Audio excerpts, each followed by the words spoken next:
Yeah, you can see the image now. Much better. Cool. Awesome. Gorgeous. Great. Grand. Wonderful. Fantastic. And that's what the past 2 years have been, doing this fucking podcast, which is called Whatchu Spinnin. I'm your host, Dorian, hosting this week with some brand new audio equipment, which I'm excited about. We've got Matt to my left, Hello. Not just because he's left-handed. He chose to sit here. And then Mr. Jake, you are left-handed, right? Yes, I'm ambidextrous. Oh. Sometimes. His brain's backwards and upside down. That's what my stepdad used to say. People who were left-handed, their brain was put in backwards. It would explain a lot. His dad really liked Pollock jokes. So, I mean, if you make the connection at all. No, I'm kidding. Anyway, we got Jake across from me. How are you, pal? Yes, sir. We're good. Hell yeah. Everything's And good. joining us once again, my hip-hop pal, my hip-hop confidant, my good friend, Alex. How are you, my friend? I'm great. Don't call it a comeback, y'all. Don't call it a comeback. Fuck yeah.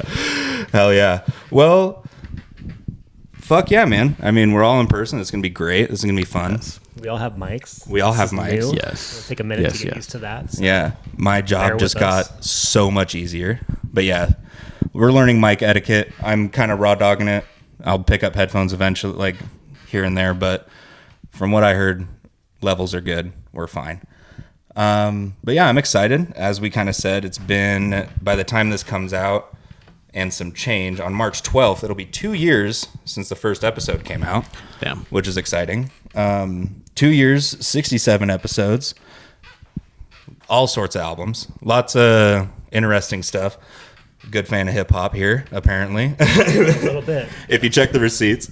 But yeah, I'm stoked in particular to talk about these albums. There's something particularly hilarious that Matt did, which might be the move of all moves other than putting in your 2 weeks and then already having the second week approved off. That was a great move. Which- Do that. Great move. Which Scumbag. which is like top notch in the scumbag dictionary, Yep. scumbag playbook. Matt went and brought up Ministry, and then in between episodes, after the Ministry episode came out, Wednesday or Thursday? Thursday. That Thursday after Ministry episode came out, you went and saw Ministry and Gary Numan after you'd already told us, hey, next episode's Gary Numan. Gotta love it. He knew exactly what he was doing. Kinda, yeah. So yeah, fucking, which is badass. In the videos I saw, Gary's got it, man. He's still got still it. doing it. So does He's- Al. But how was the show, man? The show was good. It was sold out, which is cool to see. And there was a line. You remember when we saw Floater? That line, it was just as long. Jesus. Luckily, I got there a little early, so it wasn't too long of a wait. But all the performers did great. Frontline Assembly was the opening act, and they're more of an industrial act from the 80s that I'd never heard of. But they wow. went out there and destroyed it. And then Gary Numan came on, and like you said, he still got it. He still has his twerk and his like Bowie-esque industrial moves or whatever he does on stage. And the band that he had behind him were all unique musicians in their own right. And then when Ministry came on, that was just a whole like background show. I don't know if you saw the visuals in the video that I had, but Al Jorgensen, as much as he's been through, he still puts on a great show. Nice. And all the band members in his band were great too. So visually, it was a really exciting night to see all the things on stage, and then to see all the people that were at that show of all ages, whether it be young, old, in the middle. Right. It was fun, and having a reserved seat on the balcony is always the way to go for the McDonald, because Oh my God. Yeah. you can be down in the front and with the moshers if you want to, but sitting back and watching a show, that's where it's at. And that theater's cool and old, and it's got the vibe.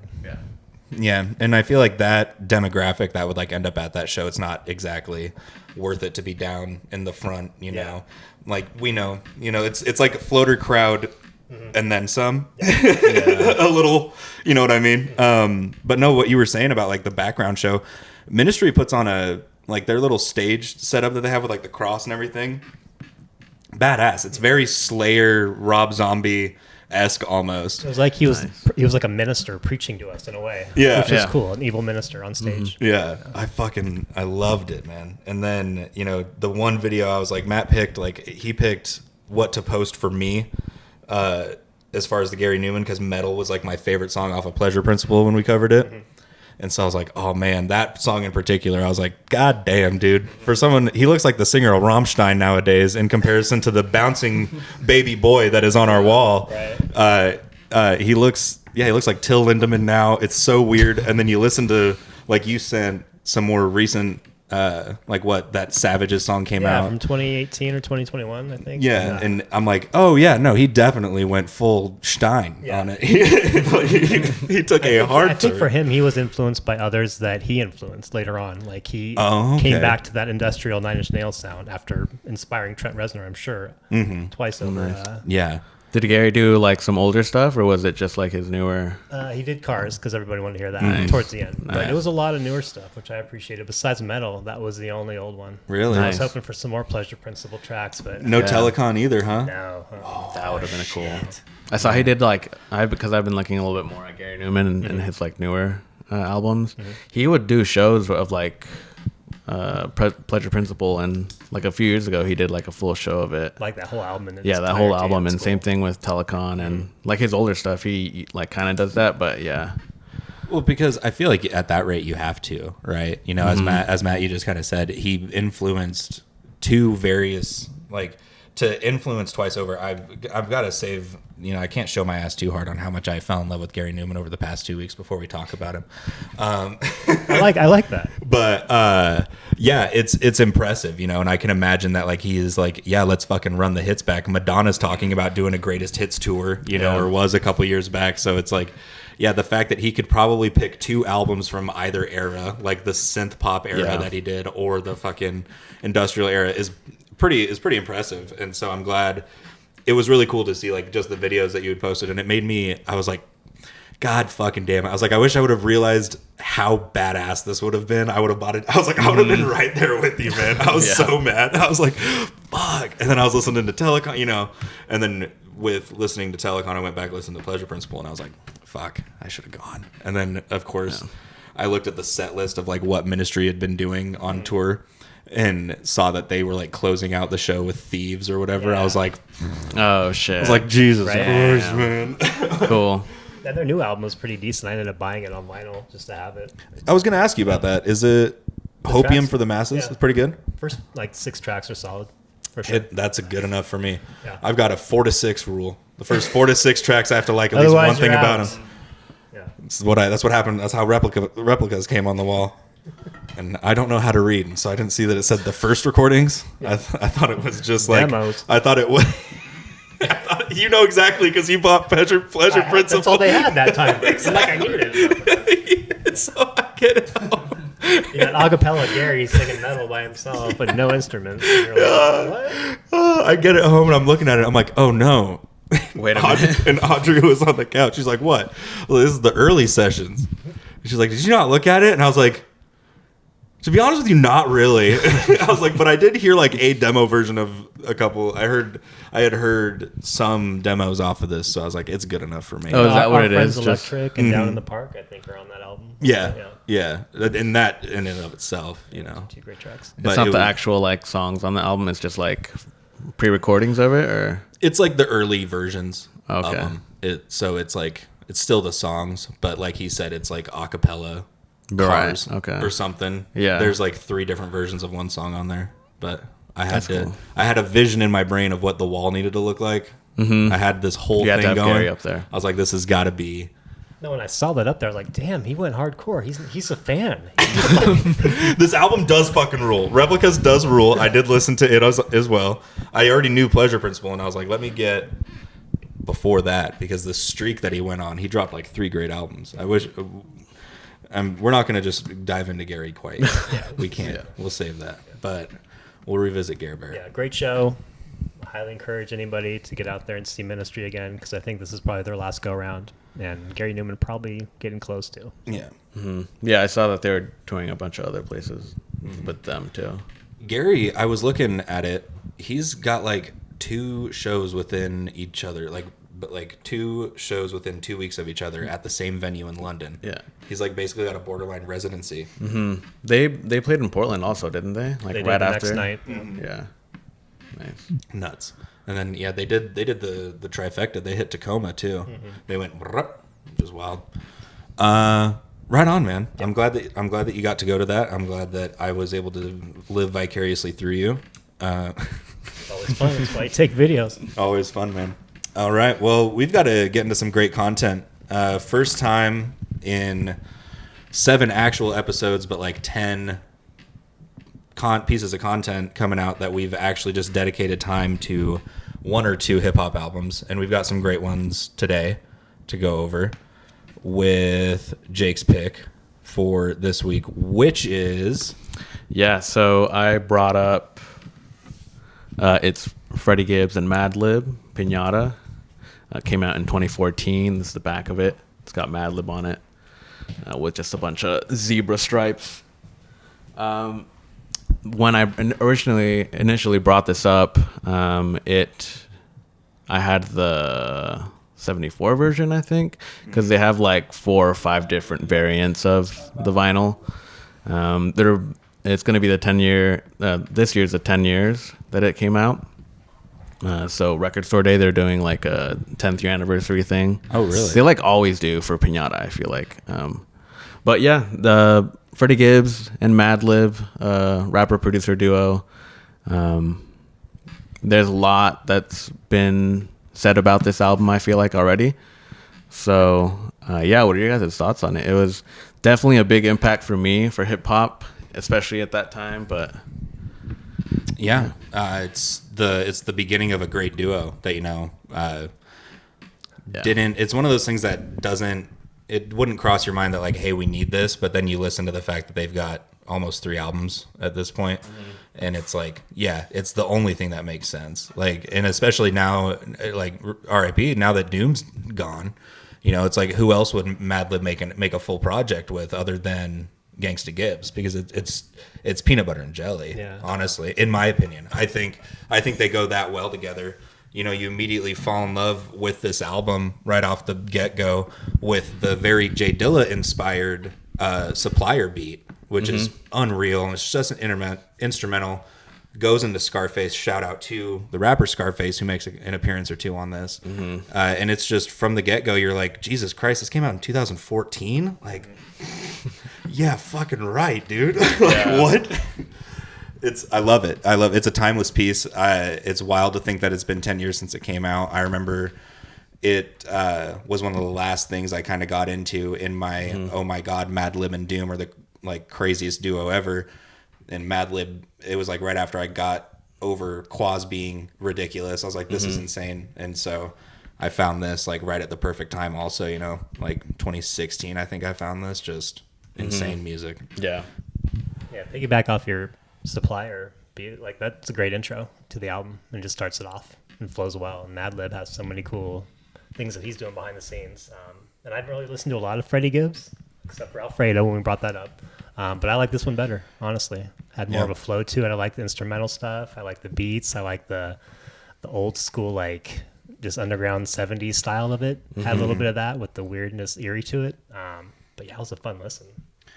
Yeah. Alex, what do you got, my friend? Yeah, I think it was honestly like, I think Freddie had made some good projects and songs beforehand because he's been in rap game for a while, but I feel like probably Madlib's professionalism and him being already established as one of hip hop's great producers, I think that really took Freddie to the next level. And I think we've seen him like kind of hang in the upper echelon of rap since this album dropped. And yeah, I mean, it, like you said, 10 years later, and it's still every song in my opinion sounds fresh. Yeah. It's because like at the same time, Freddie Gibbs, he had already done like who knows ungodly amount of mixtapes and albums before this, like but like Madlib, the last big project that he had done was with Doom, you could say. Because he had a break in time where yes, he'd still make like really good singles and songs for like Mos Def and stuff, but other than like the the MED and like Blue projects that he did, but nothing that I was like really too big or got him as much as when he worked with Doom. So this, it really just, both of them, I feel like it helped them out. Not only like Freddie Gibbs with his career launching it, but also with Madlib just cementing, okay, he can work with anyone, and his beats are like timeless. Like they still sound really good to this day. And then that's why, they ended up making Bandana after this and rumored a 3rd album. So it's like, it's a rapper producer combo that was one of the best ones to come out for sure. Absolutely. And it is weird, because I feel like these rapper producer duos, they're so few and far between, but when they hit right, it's unreal, like The Alchemist, he's just a plug and play piece at this point. He just knows how to make a beat.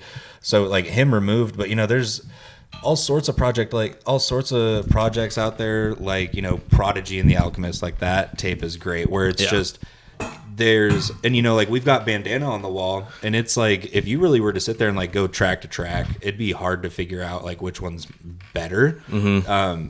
Though I think as far as like structure goes, Piñata has more of like it's a more honed in feel, which is weird to say because it was their first thing together.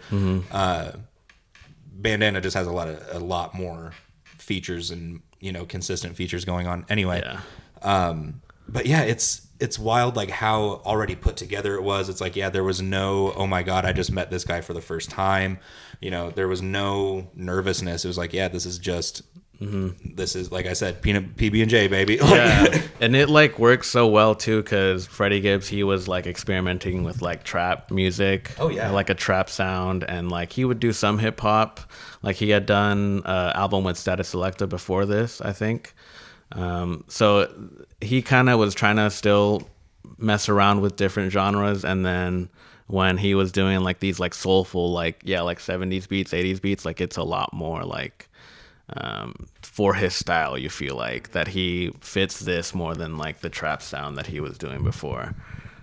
So that in itself too, it kind of shows Madlib can mold to like anyone, and like it was just crazy when this came out. Like it was the best hip hop album of the year for sure. Like Run the Jewels came out.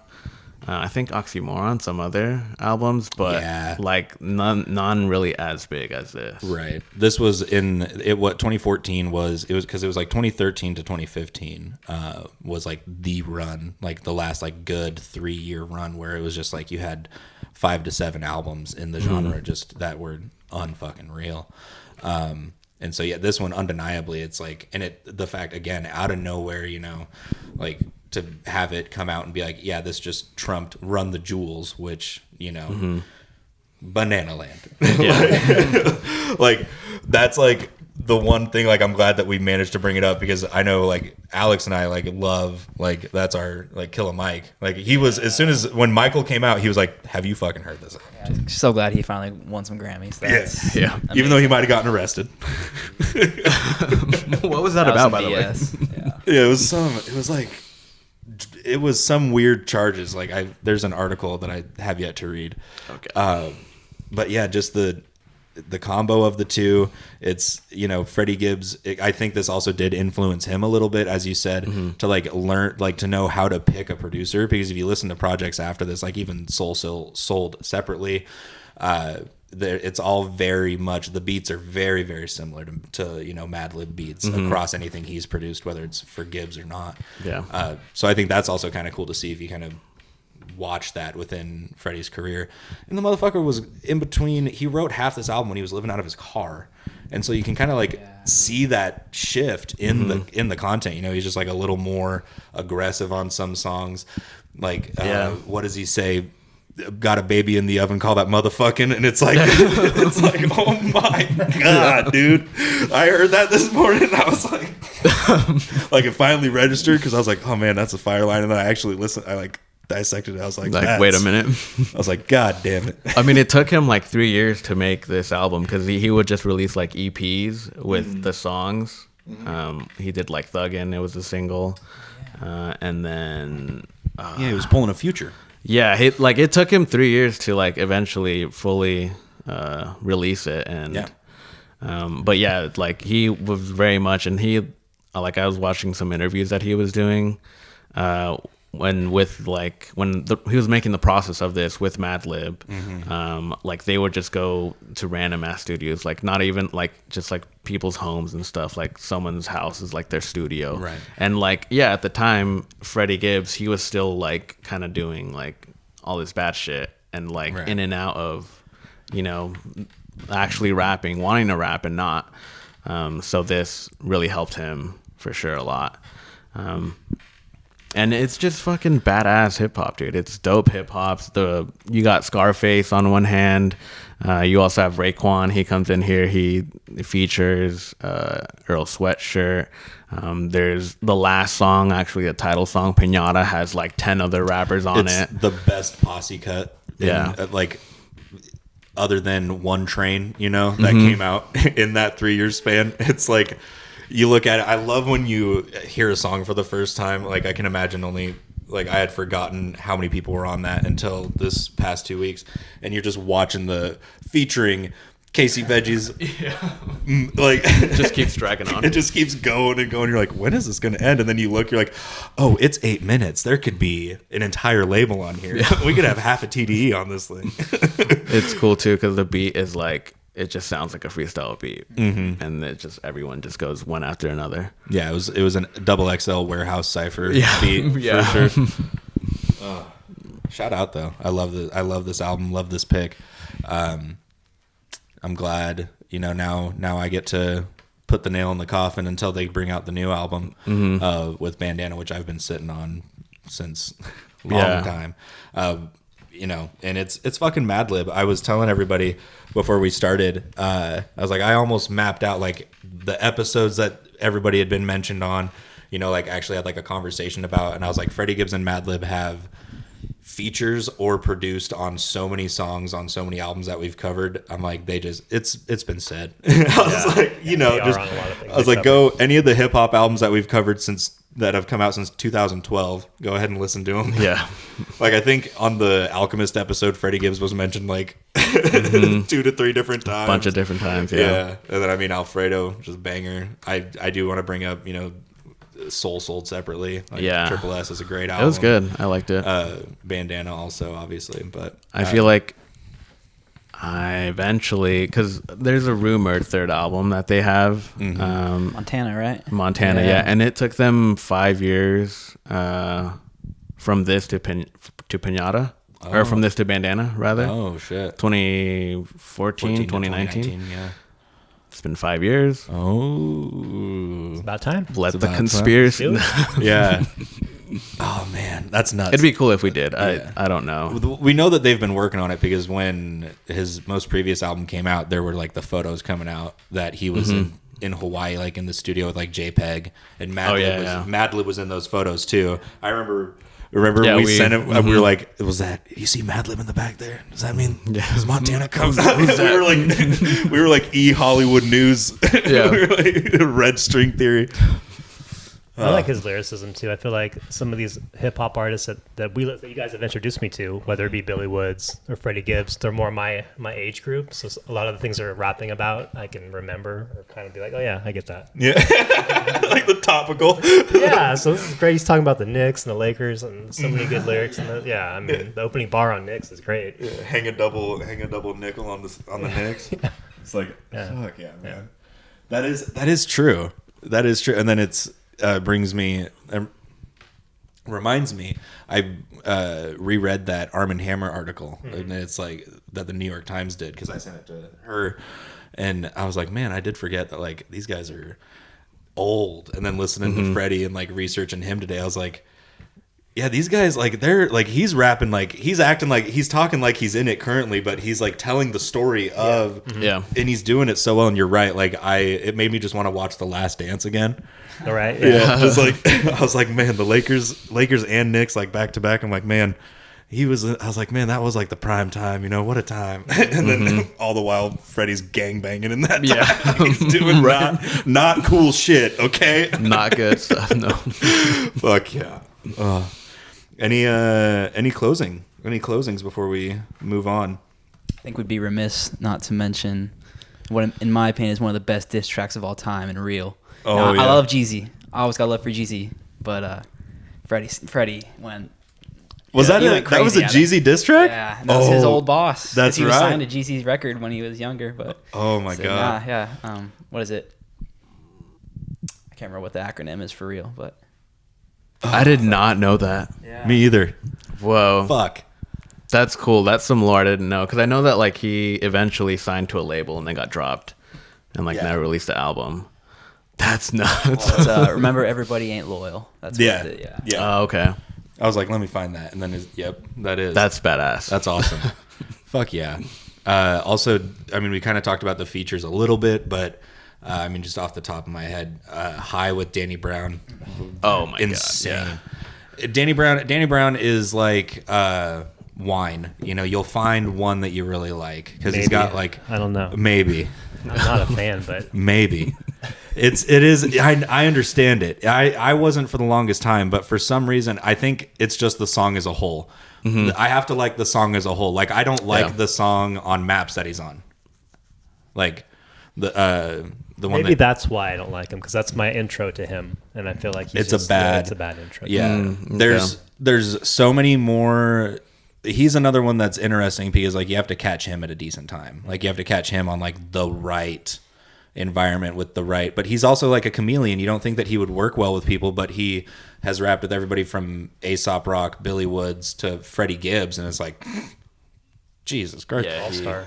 Yeah. But no, so I completely understand that. I hated him until about 2 years ago. He's got skills. He's got a craft that he does. Just, I gotta find the right album. I think it's Atrocity, I think it's called. I forget. That one's really good. Okay. That's really good. And then Quaranta, I thought was pretty darn good from this earlier. I liked it too. Yeah, end of last year. Yeah, end of 23. Yeah, that album I was pretty surprised by it. He went on a weird run for a little bit with albums. Yeah. But yeah, and then Quaranta was pretty decent. But yeah, other than Danny Brown, you've got fucking Raekwon, the Posse cut with Casey Veggies, Damo Genesis, and BJ, the Chicago Kid, are on multiple tracks. Absol also. It's like, and then you look at the year, it's like, oh, of course, like all of those guys were like, like we were bumping Absol for like 3 years. Yeah. Yeah. Like, what the fuck? Yeah, Casey Veggies used to be the shit. Yeah. Man, yeah. Facts. I feel like they both finally are like coming back into the scene with Absol dropping last year. But I feel like I haven't heard of Casey's name in so long. Yeah. Right. Same. It is. It has been a while. Who do we like? Whose verse do we like more on Piñata? On the track Piñata? On the track Piñata.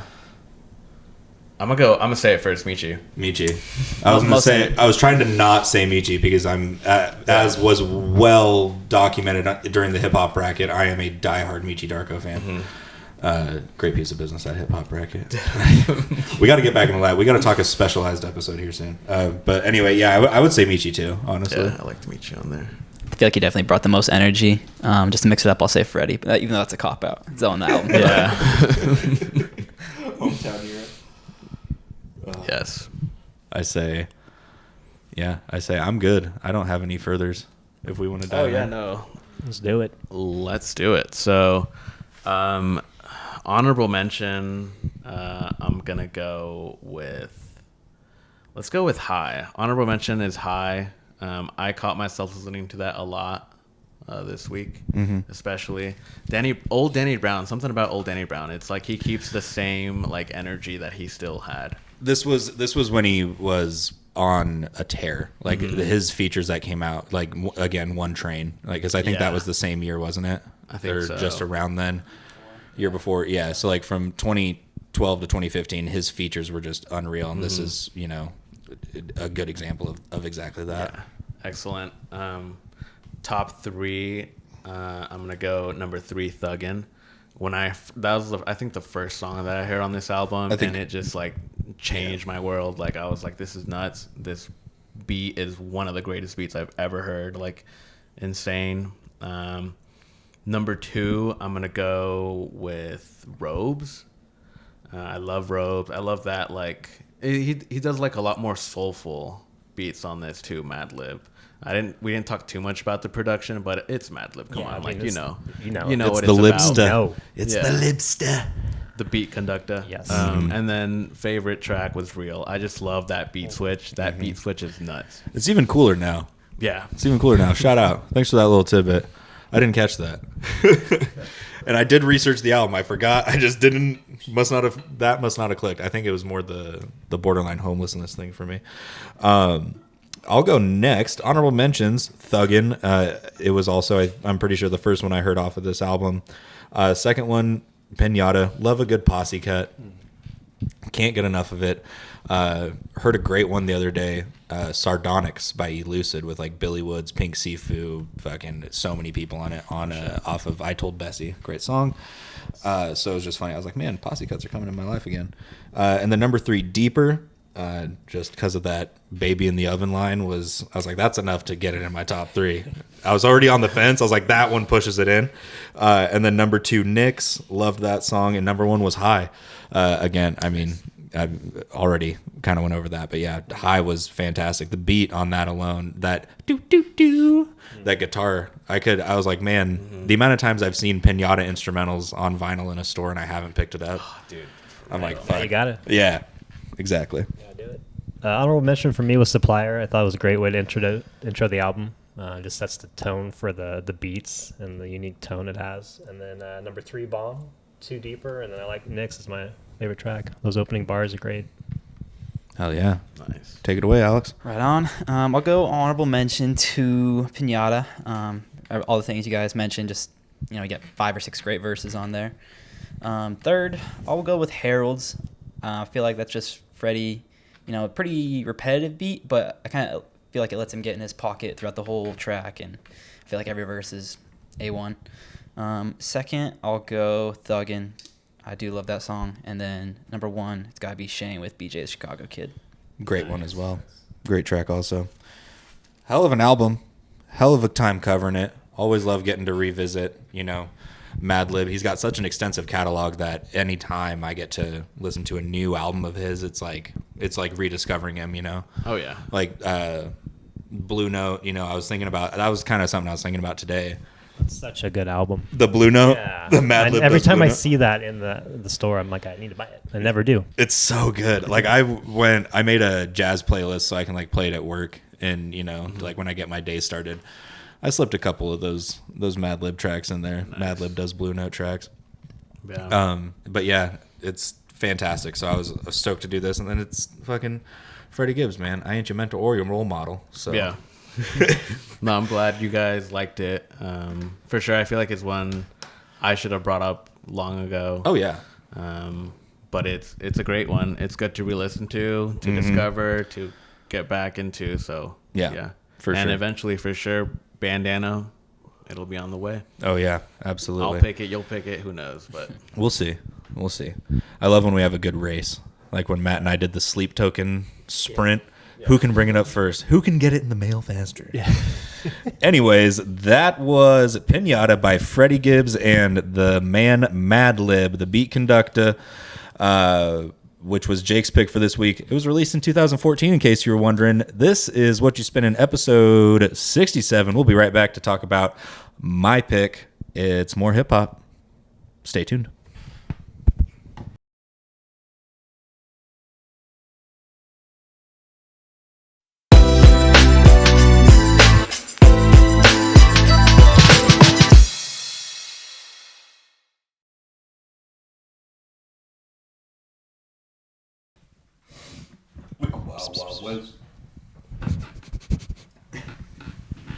the dog sniffing.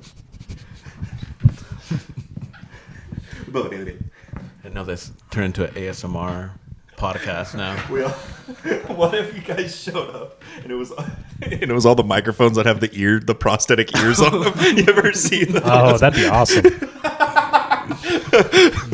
Matt's like, hold on, Dory, you can keep this one. I'm gonna get myself a custom one. I'm already looking on my phone. Fucking targeted ads, baby. Hell yeah. Oh man, I love that. Hold on, I'm all sorts of cracked out. Okay, what's up? Hey, hi, how we doing? We all ready? Yes, sir. Doing great. Hell yeah. Well, it's time to keep talking about some hip hop. We're just going to get all the rap out of the way before we talk about some pretty influential stuff. But actually, this is a pretty influential stuff if you ask me. It's Kendrick Lamar's To Pimp a Butterfly, released in 2015. His third album, second full, like studio good album, not self, whatever the hell we consider Section 80 at this point. Also a great tape. Anyway, my pick for this week, I'm in love with it. It's, me putting a bow on Kendrick Lamar. We've talked about Good Kid a lot, obviously. Excuse me. It was my dark horse in the bracket. It could not beat Tupac. It could not beat All Eyes on Me.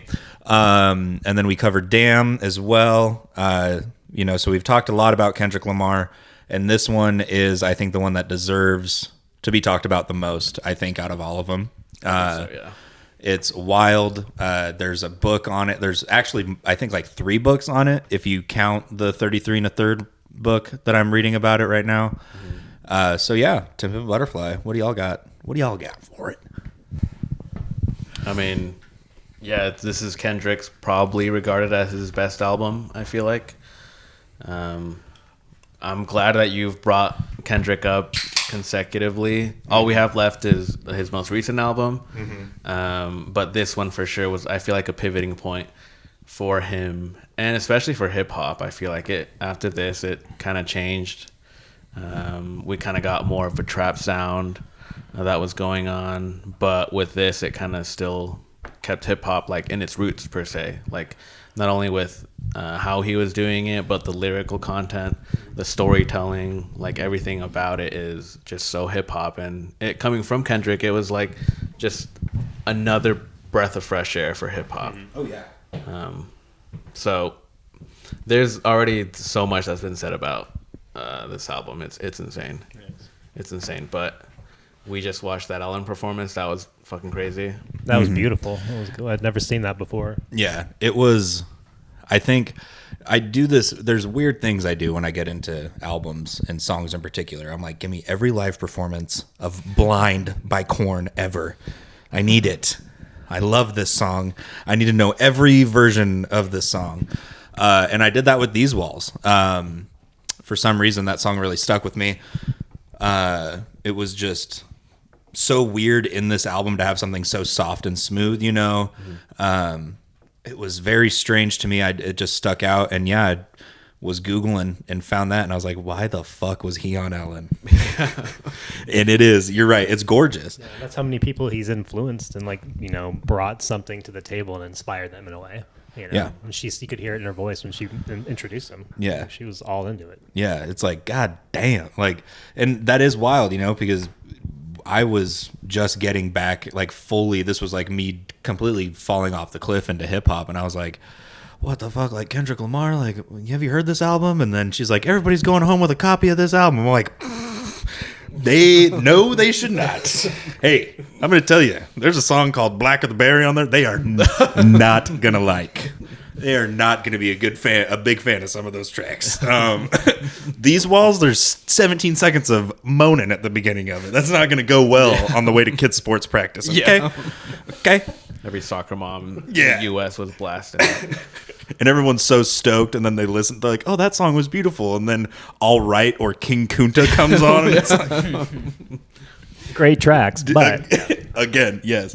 But yeah, that's just again, like you said, it's the influence he had. It's like, especially at this time, oof, wild, great stuff though. At the same time too, what he was doing at this time. Right. And even the production standard that he was moving up to, you kind of see it building. There's a lot of live band work on it. Yeah. You get Thundercat production and Thundercat performing, opening Wesley's Theory opening. Let's just get right the fuck into it, man. Wesley's Theory might be one of the strongest songs on this album, and I don't know how else you start this album off. Yeah. You don't do it with any of the bangers. You don't do it with All Right. Just that opening sample, and then just that bam, just that jello bass, whatever the fuck. Yeah, he had a lot of influence from Terrace Martin that he was helping produce on this, and you hear it's really jazzy at some points, and it's kind of also G-funk. Yeah, it's got that George Clinton, right? Yeah. And he's got Dre on it producing also, and Ninth Wonder. So he's slowly, his rap style, it's already perfected, but he's just moving it that much further. Right. And when you really like sit there and dissect like the lyrical content and everything, like this book, I'm gonna just buy everybody a fucking copy of it or send this one around, and we're all just gonna make notes out of it, and then it's gonna be in a museum somewhere and be like, these 4 guys, The old scripture, edited this book. Because it's wild, like the way that this chick like breaks the songs down and everything. It's like, and then you listen to them. Like I would read a breakdown of a song and then go listen to it, and I'm like, fucking Christ. It's like, no way. And then because it is, it's something that like, I, as a white, I don't quite understand, the full thing. And it's like when Kendrick's doing but like today I was cleaning up the kitchen, listening to it. And when he starts breaking down negus, that term about like royalty and everything, I'm like, yo, Saul Williams, chill the fuck out. Okay. Like, hey, Saul.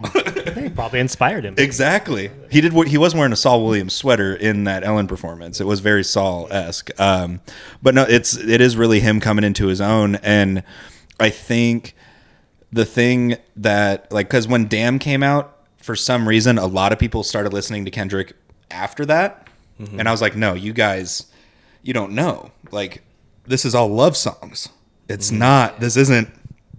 I'm like, there's 2 albums before this you really got to check out. Changed a lot of people's lives showing them fucking These Walls. That video, I have, it probably, my YouTube algorithm is like about to not let me play it anymore. I've searched it so many times. It's going to give you nothing but Ellen performances now. It took me a long time to get out of that, okay? Bad enough I had Pawn Stars clips forever because I got stoned as fuck one night and was like, let me see him negotiate a Lynyrd Skynyrd bass. Best deals of all time. Yeah, exactly. Worst deals of all time. Exactly. But there's a lot to Kendrick Lamar, right? Yeah. His newer stuff, the older stuff that got super big, his bangers as we describe them, the I'm testing my subwoofers with this song. And then there's songs like Hood Politics, Institutionalized. Yes. I said it already, Blacker the Berry, but also How Much a Dollar Cost. Yeah. And it almost borders on a concept album, but it's really just a stream of conscience the whole time about the political landscape and, like the problems with gentrification and how Compton is like, it's the most known problem. It's like, why hasn't anything been fixed about it? It's been that way forever. And nothing's changed. Exactly. That regard at all. And it's like the good point that he's making. It's the same shit. Yeah, and it's like the fact that how many albums like this have to come out, It's like, it's good and great that they do, but it's kind of, when you listen to it, I think listening to it as long as I have at this point, and listening with the book also, but I'm like, God damn, like it really was. I mean, the album cover alone, it's the fucking White House being overran. Like it's a very telling thing of like, I don't think people realized at the time like how accurate of a portrait it was painting of everything. Yeah. And it was for a reason, he was doing it for a reason, because at the same time I think he had just gone on a trip to South Africa. Yeah, and he just like resonated a lot with that, like how that was over there, how people were over there, and then comparing it to here in like literally our backyard and in the US. So it was real meaningful that he was doing that. He also does it really well through the storytelling. Like his storytelling on this is like peak hip hop.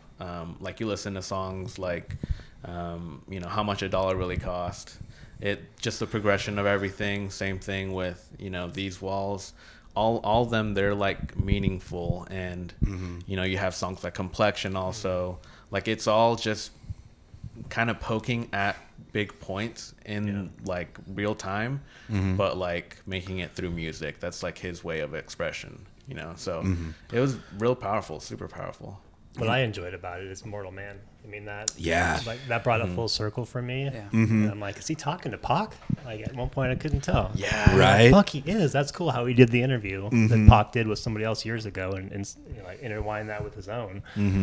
And it works. And I think that whole song, as long as it is, it's one of my favorite tracks. And that opened my eyes to like how much I appreciated this album. Like I was saying before we started recording, like right when I started listening to it, I was like, what is this? how have I not heard this album before? Right. And after each listen, it just kept resonating more and more. So definitely a breakthrough, definitely influential to a lot of things, a lot of people. And to go back to the lyricism and the things he's talking about, the culture, the race, police violence, all those things, they're all relevant today and still are. Wesley Snipe Your Ass Before 35 is an insane lyric. Yep. But sorry, continue. No, I'm good. Yeah. But yeah, it's just because then it's also like that, like the Wesley, like the Rodney King stuff, like that was all like before me. And this album, I've listened to it at like various phases of my life, like gotten very, very into it multiple times. And the last time I did, it like made me text my mom and call her. I was like, what was it like? I was like, what was it like when fucking OJ got off? And she's like, you want to fucking talk about OJ Simpson? And I was like, yeah, tell me. I was like, what about old Rod? And she's like, dude, because it was like, what was like just I was thinking like the aftermath or, like the butterfly effect of something as crazy as that.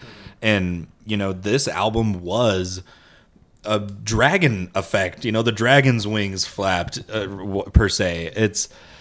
What happened after this album was nuts, like it spawned like this album with its like jazzy influence, got a lot of people into that older style of stuff. It's like everybody was walking around being like, you ever listen to Eric B and Rakim? It's like, where the fuck have you been? You were listening to nothing but Future 3 weeks ago. Like now, and now you're talking about, now you want to talk to me about early Biz Marquee? Like what the fuck? Get out of here.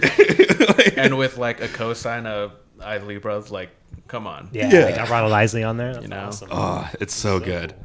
So good, man. Lots of good features on this album.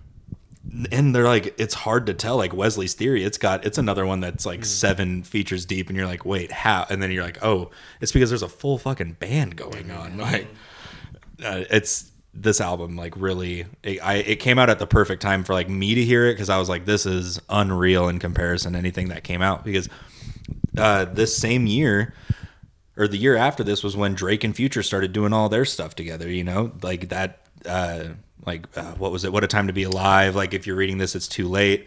Trap rap was the thing. Like, it was the beginning of the end of authentic hip hop, it seemed, So it was really just goddamn. As I said kind of earlier, one of my favorite albums of 2015. Top 2 for sure. So a lyric that I pulled that I thought was pretty funny on Hood Politics, where he's kind of like criticizing a bunch of things, and he's like, critics want to mention that they missed when hip hop was rapping. Motherfucker, if you did, then Killer Mike would be platinum.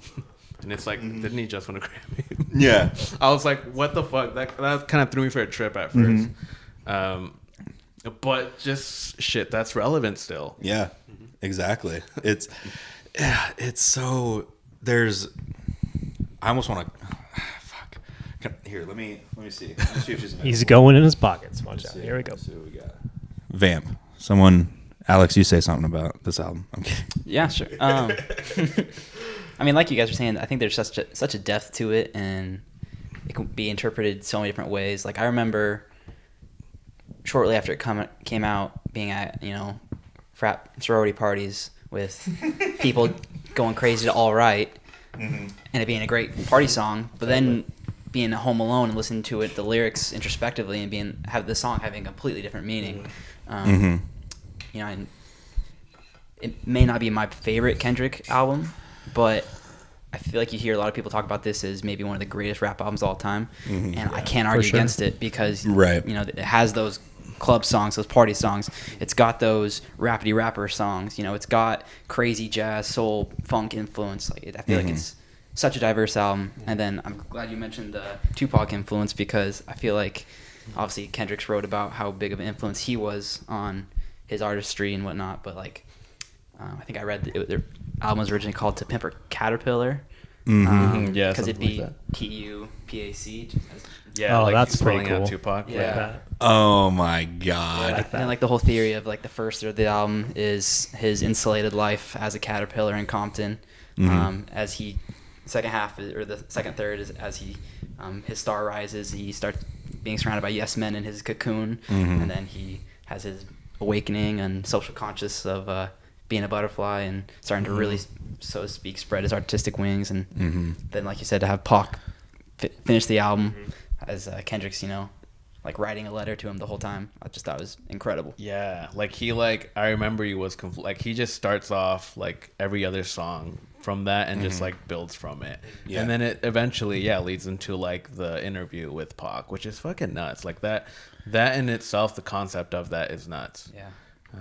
And he pulled it off pretty good. Like, yeah, it is for sure. I feel like a lot of people is their favorite album for hip hop. Like it got, to bring up, other names, like Anthony Fantano. He's like interview, like not interviewer, but like a critic, I guess, or he reviews albums and stuff. He gave it a 10, which is for him. And for him, he only has like motherfucker gave Dark Twisted Fantasy a 6. Yeah, exactly. Beat that guy, bitch. No. Exactly. But like that, it for everyone. A lot of people really got introduced to Kendrick and hip hop in general, like to different side that we were listening to at the time. And this album also destroyed the validity of the Grammys for a lot of people, because this was up for Album of the Year, much as where it was up for Hip Hop Album of the Year, which I do believe it won. So a rap album, it was up for Rap Album of the Year, won that. Just like when Good Kid lost that to Macklemore, this lost Album of the Year to like what is not even considered Taylor Swift's best album. Like I have looked it up. I was like, was this even her best album? They're like, no. I'm like, Jesus fucking Christ. So it, for me at least, I was like, oh, they don't know their ass from a fucking hole in the ground. Like, that's ridiculous. Like this album, and then now it's like, won everything up and down the sun as far as, heralded, I'm sure it will be put into that like National Library of Congress thing that we've talked about, where it's they put like the albums in, I'm sure it'll be put in there or something, because it is just that insane, really. I love it. There's so much that I was going to call my sister and have her recite her favorite lyric of all time, but I'll just do it for her. When this album came out, I was a senior in high school, so I was driving her to school all the time, and so I was playing it all the time. She thought that and we hate popo was and we hate pulled pork. She asked me that I make sure that I say that, and I was like, it's hilarious. I was like, Jesus Christ. But she, like, our inside joke is just saying life ain't shit but a fat vagina to each other. Like, whenever we'll like text each other, be like, I'm just having the worst fucking days. Like, hey man, you just got to remember, life ain't shit but a fat vagina sometimes. Like, just those lines off of King Kunta, it's so good. There is one thing I'll touch on. I should have like mentioned this like prior, like maybe in the week leading up. There is, if you watch the All Right music video, there's a little snippet of a Kendrick track that never got dropped and still has never been dropped, and it might be one of the fucking nastiest things I've heard. It's just so cool. He does like this to pimp a butterfly, like does like deep voice, like boomba clot, like type of rap, and I'm like, Jesus. And he's in like a fucking hoopty that's bouncing, but it's being carried by people, and schoolboys in the back seat. Like it's just this random little like 30-second thing at the beginning to the video for All Right, and that's a absolute crazy song as well, as you mentioned. But I am willing to go in the top threes if we are all ready to do so. Are we willing? Willing to go. Are we willing to go? Great album. I loved it personally. That's why I brought it up. But yeah, if you guys have any, is that why he brought it up? No. Wait, really? That's why. Also, that song, the screams at the beginning. Remember that meme I sent you, where it's like, it was like your funny friend when they're alone with their thoughts for 15 seconds, and it's just Kendrick Lamar going, ah! And I sent that to Jacob, and he's like, dog, that's you. I was like, you roasted my ass so hard. I was like, God damn it. But that song is impressive because it starts out with that. You're like, what the fuck is this screaming? And then the second part of it, when he's like doing the drunken rant and everything, I think it's referenced in this book, but I think it's an excerpt from one of the other books that's been written about this album.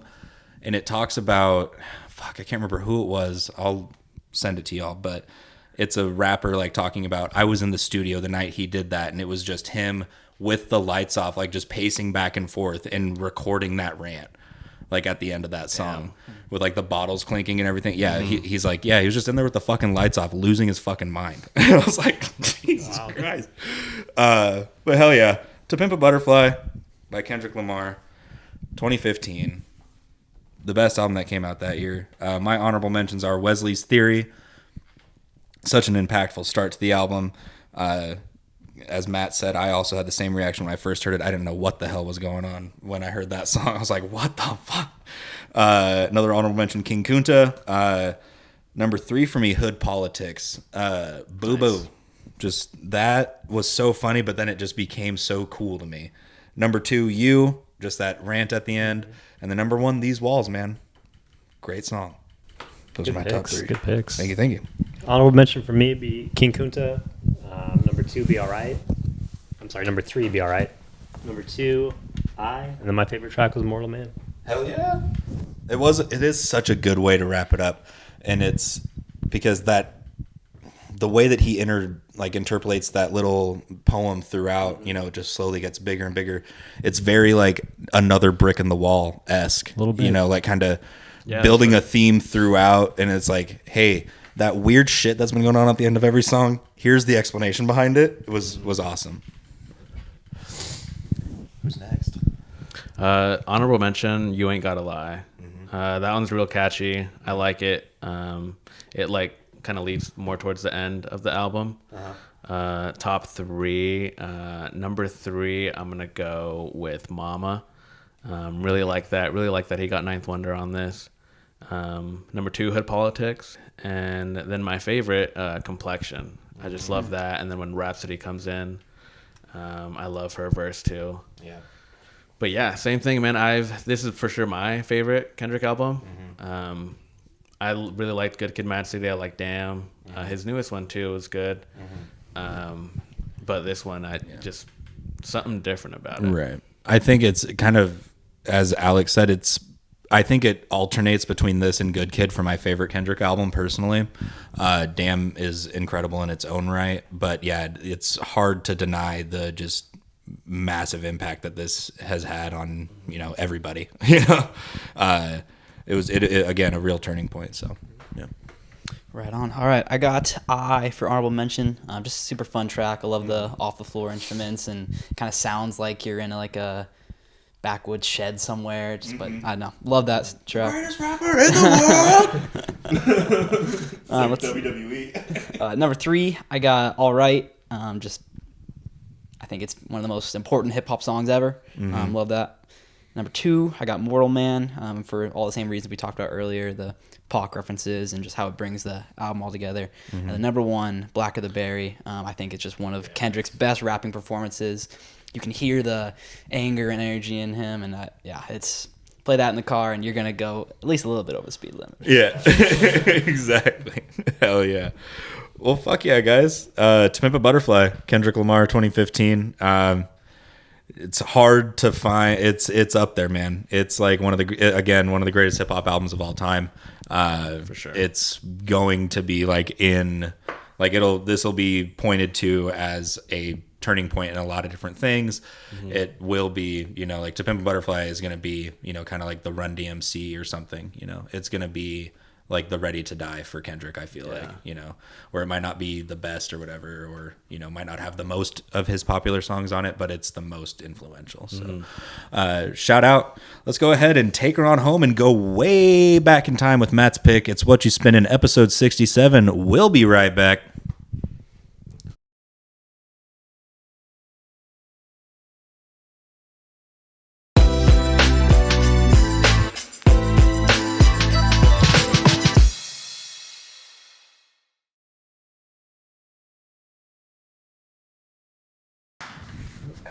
I actually saw, we went to the Oregon Jamboree, saw Leonard Skinner. That's pretty cool. It was fucking, That's pretty rad. it was so good. They kick so much ass still. This guy is like, literally looks like the Crypt Keeper. And he's just shredding Freebird. I'm like, how is he doing it? And he's just got it. and I'm like, that's not a pre-record. I was like, he's going on? murdering right now. Well, hi everybody. Sorry, we got to get the appropriate album. Hiya.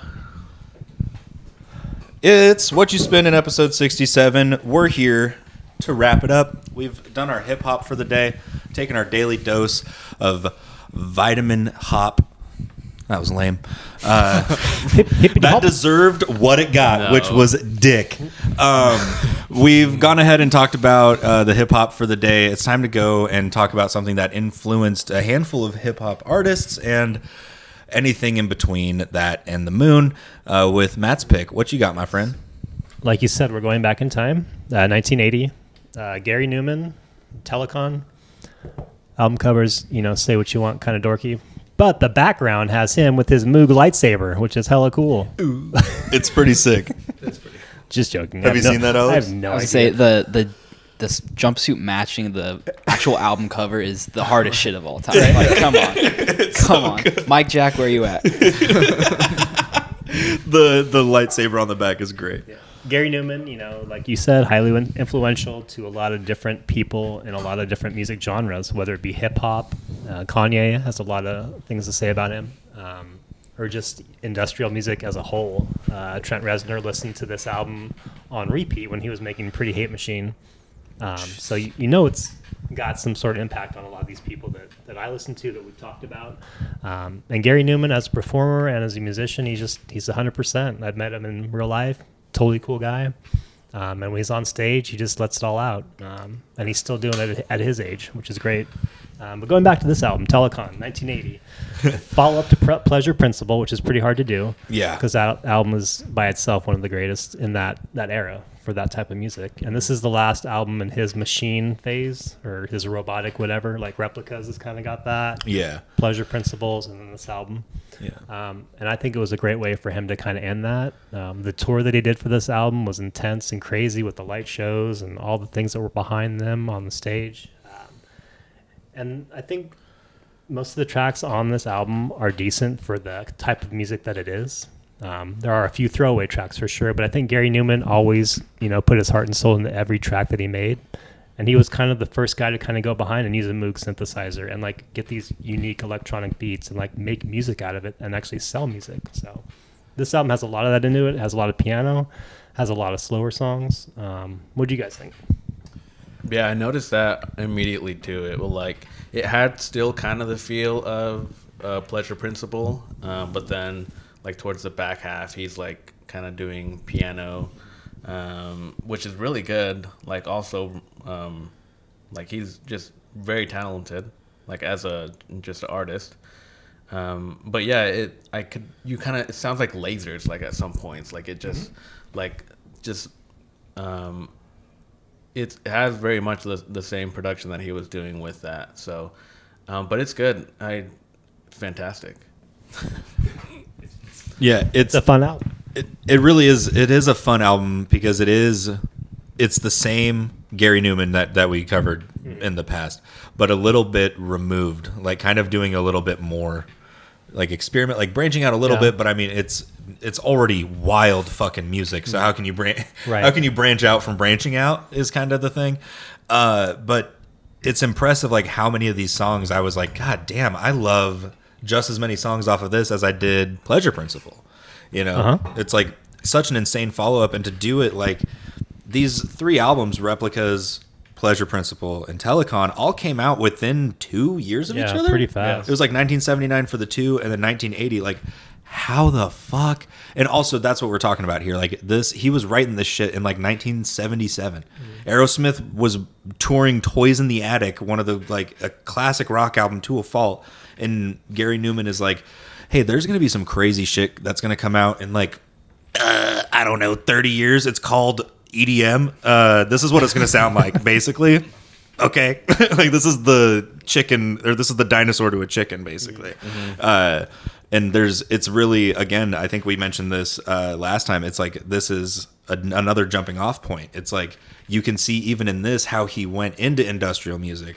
And how he influenced Trent Reznor with this. Like, of course he did. Like, him doing Pretty Hate Machine God damn, I want to go do a track by track comparison of those two because that would be nuts too. Mm-hmm. Like it's just, and it's so weird, you know. You wouldn't ever think, you know, because I'm a huge Kanye West fan, you know, for years, and you were like, yeah, Gary Numan, you brought him up, and I looked at it and I was like, wait, what the fuck? Like how? Like it's crazy the footprint that he's had. I think it's like a time capsule for the type of music that it is. It's got that spacey 80s kind of feel to it. And I think all 3 albums have that feel. And it was definitely unique for that time. And I think that's why it stood out. I think this album would have stood out more if they had not... I think they took off 2 singles before the I Die, You Die and We Are Glass were not on the original release. Really? And those are 2 very strong songs, I feel like, for this album. Had those been on the original release, it might have done better.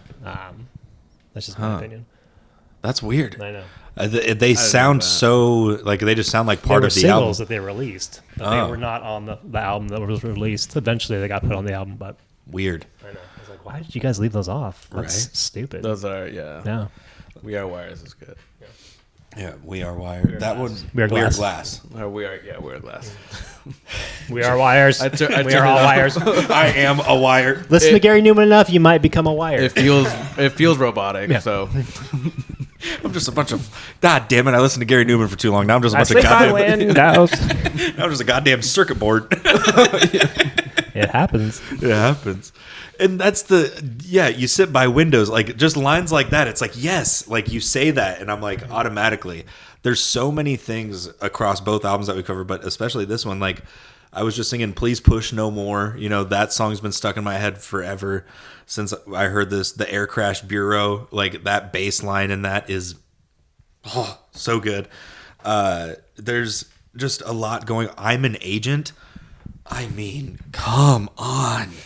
yeah, you sent that one pretty early that you were like, I was like, this is the best fucking song of all time, dude. I'm an Agent. I don't know why. It's like, I love when there's a song on an album that it's like, how did this fit? You know, almost. And that one, it's like so like it's like as aggressive as this kind of music can get, you know, because he's like very demanding with his vocals, and I'm like, it kind of had like a Susie and the Banshees kind of feel to it, you know, it like had like a very chanty vocal, like it just was very. I was like, this song in particular, I don't know why, I was like, this is the one that you can point a lot of influence, like a lot of things can come back to that song in particular, like Cars, you know. But for some reason, I was like, I feel like this is the one that flew under the radar that like somebody heard and was like, yeah, this actually influenced a lot. So and there's multiple songs like that on this. It sucks, but it doesn't. I don't know. I hate how much it's like.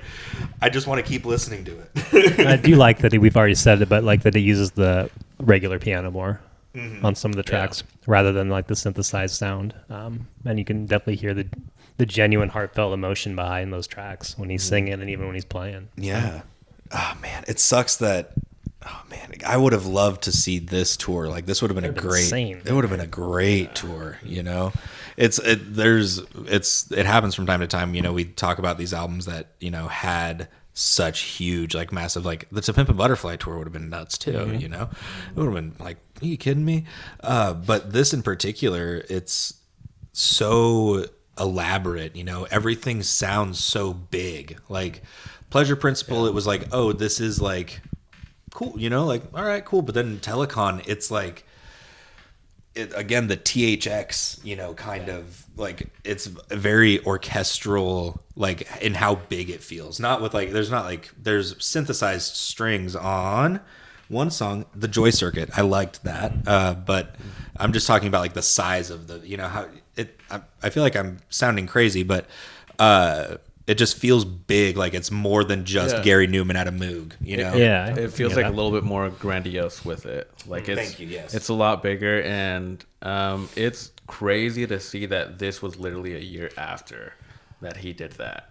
Like he's it's like keeping the same like the same style to his music, but the piano at the end, something about it like makes it stick out in comparison to Pleasure Principle, I feel like.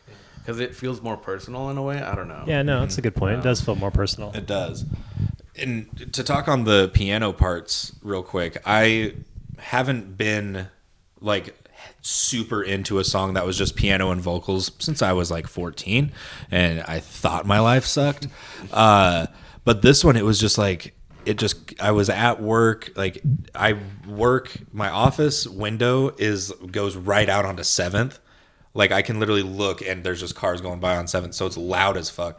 It was like quiet for the first time in like a long time. And I just heard like, please push no more. And I was like, oh, I was like, that's nice, dude. And then I was like, yeah, I got to listen to this. Like I have a tendency to wake up like hella early. And so I was like making my morning coffee and like played that, and like that lamp behind you, Alex, turns colors. And so I had like a green light on out here, and I was just like Jay chilling, making a coffee. And I was like, man, I had that thought at that moment. I was like, man, I haven't been this obsessed with this song that was just piano and vocals since I was a sad 14-year-old. And it was like a fucking Stone Sour song back then. Like, Jesus, that good. mood music, man. Mm-hmm. You love places. it. Yep. What is? I've been getting. So I thought the Japanese thing was "I'm calling you," but it's a Japanese thing. Wakeru on the Wreckage. Is that what that is? Okay. And I actually screenshotted something about this. I'm glad I remembered. I was like, why did I make that note? The lyric transliterated as "Wakareyu" is Japanese for "Let's part ways." Numan's interpretation was meant to mean "I leave you," as he was considering retiring from the music industry after this album's release. What? It's like, I'm done. Bruh. No. The blah blah portion indicates that it's okay. That just actually goes into the semantics of Japanese. We don't need to cover that. But "I leave you," as he was considering leaving the music industry. It's like, I mean, but if you're gonna drop 3 and leave, dropping 3 insane albums in 2 years and then just being like, fuck, bye later, nerds, is a pretty wild way to go about it. That's true. That's a good point. But I thought that was cool because I was singing along to that song in my car, and I was like, "I'm calling," and I was doing my notes today. I was like, I'll go through lyrics when I do the notes, and I was like, why is that just a bunch of symbols? I've never looked that up. That's hilarious. I had to genius it. It wasn't even in Spotify. I thought it was just like scatting and saying some Madlib. I was like, oh, Gary. Little did I know, it's an actual word. It was a word. Sometimes when I listen to a song for the first time, it's like I've never heard of English. I've never heard of language, any of them. Yeah. But I did enjoy that. But yeah. That was something like I thought was really cool. Like, it's not the most, I guess, what am I trying to say? Accessible? No, it's like the lyrics they're like super deep lyrics per se, but it is interesting to hear him talk about like dealing with fame and like him like, oh, this I'm not loving the life that I built with my music and my stardom. So I thought that was like a really cool kind of theme throughout the whole album. Yeah. Well, because he got insanely popular super quick, super early in his life. 22 or whatever. Yeah. And that's the thing. Like we talked about this when we covered Depeche Mode a couple episodes back, of like when these guys blew up, they were 22, super young, and it's like, dude, I couldn't imagine that when I was 22. It was like, I don't even. You gotta pay. That's behind a paywall. What I was doing at 22, like it's like I couldn't imagine being like, yeah, you spawned a whole music genre. Yeah. Actually, come to find out, it's like, damn it, I was just drunk one night. Like, you just wake up and you've dropped one of the biggest albums of all time. You're like, damn it. Like, even then, like, he's still been keeping it on. Yeah, still doing like, it. He's 40 plus years now that he's been making music. Like. He's on like his almost 20th album? At least, I'm sure. It's fucking nuts, dude. Yeah. Like, no one drops that like in a lifetime. Right. Like, so he's still continuing to do it. And I listened to Intruder a little bit just to kind of see his newer things and compare it. It kind of a little bit sounds similar, but because he kind of still keeps that Moog sound. But he's been doing it for the longest time, and this is another great addition to just like the intro to his catalog, like something fans can look back to. Like, sure. It's wild to think, kind of like we were mentioning when I was trying not to dive into Gary too hard, is again, like this album in particular, it's like two different waves spawned off of this. Like this album, this and Violator came out in the same year, didn't they? Or was there was 90 or was 1990? Okay, for some reason I wanted to say 80. Depeche Mode My bad. released their first album in 1981. Yeah. It's actually 79, I believe. Yeah. Oh wow. So For some all reason, very yeah. similar. But yeah, it's like Yeah. that. So like this, you can. I was drawing similarities between like this and a little bit of like early Depeche Mode, and then it's like obviously this is like the rudimentary. Like this is the beginning stages of that. Like it's not. It's anything like comparing it like The Cure and everything, because everything was like very synthy for a while. It was. After this came out, like you had a weird thing where it was like Bruce Springsteen was coming out, but then like Dexys Midnight Riders was coming out. Like there was, and then Gary Numan. Like there was the 80s version of like the 90s rap and new metal and like folk music thing that happened, or in grunge, is like just very synthy in the 80s. It was very strange to see. It was like, yo, so there's like sad synth, there's Gary Numan, he's his own thing. Yeah, right. His own category. Yeah. And then there's, Depeche Mode and, The Cure and all those guys. It's very interesting to kind of think about and try to make comparison, or, try to make the comparisons whether you want to or not, but it's like, it was a sound. Yeah, it that was was a coming sound. out of that instrument, the Moog, and utilizing that instrument more, and all these sounds you could make with other instruments by plugging them into things, and like the Brian Eno techniques with tape recorders and things like that. Just all these cool things they're doing together to make that sound. And I think, like you just said, it spawned off all those great bands you just named.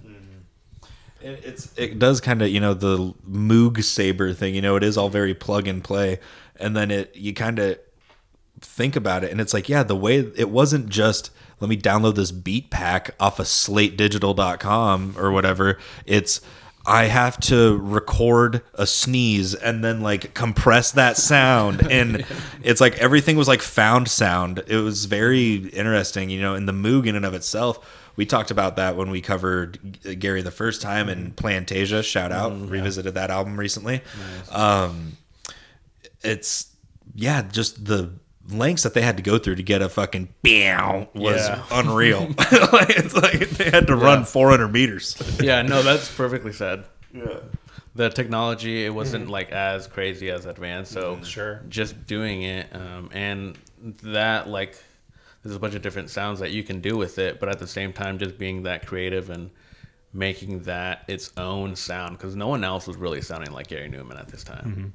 No, definitely not. And it's again, it's hard being trying to like convince people like why this music is good. It's like because everybody wants to make the argument of like it's not talent, or whatever. It's like they're just pressing a button. It's like the house music thing. It's like, why do you like EDM? Like it's like, no, because at like some of the later, like the newer stuff, it's like, yeah, you almost have a leg to stand on. But like back in the day, it's like, yeah, there was not a lot going on. Like the way they made the lightsaber sound in Star Wars was 80 different fucking things. Like it's like that was coming out at this point. So you think he's making a laser by just, going beep beep beep. It's not the air horn at Wild and Out. Okay. No, I'm glad you guys liked it. Yeah, and I'm glad that, as he was saying, I'm glad that you sent something of his newer stuff, because I wouldn't have known where to start with that, and it was the perfect thing. And you said, what was the song? It was Savage, wasn't the song? Or what song did you send that has his daughter? Oh, My Name Is Ruin. My name is Ruin. Yeah. Yeah, that was, and you're like, yeah, that's his daughter. I was like, what the fuck? Like it's a little. Yeah, incorporating your family in the song. That's pretty cool. Yeah, I like a little family orientation. That was pretty sick. And yeah, man, I'm so glad that you brought up Gary Numan again, like this album in particular, especially because it's, again, like the similarities, but also vast differences between the two is pretty insane. And I look forward to covering, maybe one of the industrial stuff. A little heavier Numan. He's just like, he just does Gary Numan for 3 more episodes. I'd be like, I would be so down, dude. Just do it. Matt, you just come over on the off weekends. I'll come over and we'll just do a Gary Numan series. Numan, one-on-one. Yeah, you'd get me into Gary Newman. We just nerd out about him. Fuck yeah. Be easy to do. Hell yeah. Well, yeah, let's jump into top threes. Okay, go right on ahead. Honorable mention for me would be kind of a mixed duo with I Die, You Die and I Dream of Wires. Both iconic Gary Numan songs and just song titles in general. Number 3, We Are Glass. I think that has a good poppy feel to the album. It's kind of the hit of the album, I think. Yeah. I'm surprised it wasn't on the release anyways. Number 2, Sleep by Windows. It's a slow song, but kind of eerie and like haunting in a way. Definitely. I've always liked it. It sounds great on vinyl. And then my favorite song, I played it for you guys when we got here, Remind Me of Smile. I like the lyrics and the throwback sound to it. And I don't know, it's got a lot of different music genres within that song. Very. I do like it. And it's kind of, it's like a nice little breath of fresh air, I feel like, at the beginning. Because the beginning is very like grabby by the throat, like, hey. And then that's a nice little relief. Honorable mentions for me, the title track Telekon. Thought that was a really good song. I Dream of Wires also. Didn't that one get covered a handful of times too? So that's also rad. Number 3 for me, Please Push No More. As I said, good piano track. Number 2, the Air Crash Bureau. Actually, baseline on that was nice. And then number 1, I'm an Agent, man. I mean, from like day 2 of us being on this streak. We've been, we're all, that was the top one. That was your track quick. You like sent a group text. Oh, yeah. You were like, this is the one. Like literally like a day or 2 after. Oh, yeah. No, I was like, And let then- me see what this is. Honorable mention, I'm going to go with The Wreckage. I love that intro to the album. It's really good. Number 3, Photograph. Okay. It's like one of those longer piano songs towards the end. I thought it was a good change up to like kind of sounding Moog, and then it was just like a switch to like, you know, piano. Number 2, I Dream of Wires, and then my favorite, the Aircraft Bureau. I really like that one too. Nice. Hell yeah. What you got? Right on. Well, I don't know if my honorable mention counts because the version that I was listening to on streaming had 18 tracks, but it was Twy, Gymnopedies. I'm not sure. Gymnopedus? Yeah, Yep. there we go. Yeah, super fun, but kind of dark at the end song. 3rd, I'm gonna go with the Joy Circuit. Just really fun song altogether. 2nd, I have I'm an Agent, and then 1st, bringing it home like you guys had Air Crash Bureau. Just a really Man, you guys love that track. I love that song. It was so good, man. It's like I played it like 5 times in a row. It was like one of those songs. You know? It's like, Hell yeah. I like it. Fuck yeah. Air Crash Bureau, man. And that was all 3, right? Okay. And that was Telekon by Gary Numan, released in 1980. The follow-up to the fantastic The Pleasure Principle, which we have covered on this podcast. Wish I would have grabbed the episode number. Check out all our episodes. That was Matt's pick for this week. We'll be right back to let y'all know what's coming next time. Stay tuned.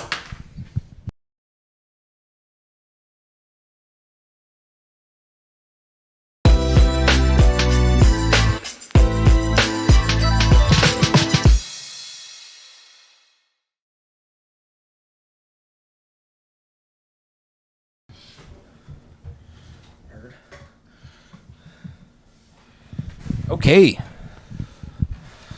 It's about that time.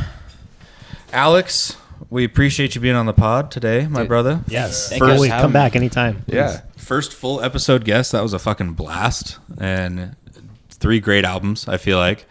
So yeah, thank you, man. Appreciate Thank you you. coming on. Absolutely. Next time we do, I'll do what I did next time or last time if we do it again. Where I'm like, hey, we got these. There's two I know you know, and one that's experimental. And that one will probably be Jake. He'll probably throw some weird jazz shit at us, as he's known to do. I love it. But he's going to just stick around on camera, be some eye candy, while the rest of us go over what's coming for us next time on Whatchu Spinnin, episode 68, getting close to episode 70. Nothing special happening. We just did a bracket. It's just going to be episode 70. Business as usual. But we go in the order that we talked about today's content, which means, Jake, you're up. Yes, sir. So I'm going to go with Earl Sweatshirt, Doris. God damn. His debut. Like someone that's come up, but we haven't talked about No, we in haven't. great length. or at least for a full album. So Hell yeah. Alex is like, can I come on? Just based off of that. Hey, I see what you're doing, connecting the feature from the Freddie album to the Earl It now. all lines up. Hey. There you go. I didn't bring this up. I forgot to bring this up, but on Piñata, the last track samples Superfly. 2 weeks ago. Oh. Felt like it had some of that. It did, didn't it? Yeah, samples the scene at a Superfly. That's cool. I'll have to go. I was like, this sounds familiar. I was like, wait a minute. It was Subconsciously, you're just mixing them all together. Yeah. I like it. master plan. Hell yeah. Which means I'm up next. Going with something again. We have covered a full album from this gentleman technically, but it's 2023's Crosses, their album Goodnight, God Bless, I Love You, Delete, which is the singer for Deftones. His little side project with a guitarist from a band, I believe it's called Far is the name of the band. But yeah, Crosses, Goodnight, God Bless, I Love You, Delete. Randomly found this album and been loving it. So, hell yeah. Like that pick. Thank you. I always like having local bands that we talk about because there's a few out there that are either from Portland or Eugene that are unique in their own way. And this one we haven't talked about before, but they're out of Portland. It's a band called Red Fang. This album's called Whales and Leeches. Fuck yes. Oh, shit. I love that. I remember when you got that album cover. That's Or badass. got that album, you like showed me. I was like, what the hell is that? It's like all holographic and shit. Yeah. Hell yeah. Red Fang. Whales and Leeches. Hell yeah. All right. Well, Doris, some classic Earl Sweatshirt. Love that album. I remember when that came out for sure. Some Crosses, some new stuff. And when did that come out? 2013, yes. 2013. Okay, so a good split of stuff going on here. That's how we like it around. Hey, we're almost done, pal. Put a sock in it. That's how we like to do it around here on Whatchu Spinnin'. It's all the best music all the time. I'm Dorian. That's Jake. That's Alex. That's Matt. We like to thank you for joining us. Please go support your local record store. Go support your local artist. See live music. Discover new music. Like, subscribe. Everywhere you can find podcasts, YouTube, Spotify, Apple, everywhere in between. Follow us on Instagram. Stay hydrated, stay warm, stay dry. It's Whatchu Spinnin'. Peace out. Peace. Peace.